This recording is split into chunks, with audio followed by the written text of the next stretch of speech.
Hello everyone, welcome back to my YouTube channel it's ত্রিশ।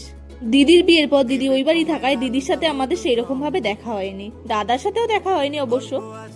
তাই জন্য একদিনের মধ্যে একটা প্ল্যান করা হয়, সবাই মিলে পিকনিক করা হবে।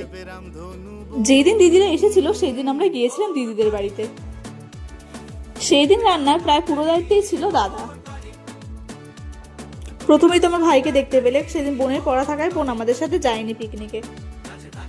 আমি যখন নাড়তে বসি মাংসটা, তখন পুরোই মাংসটা করা হয়ে গেছে।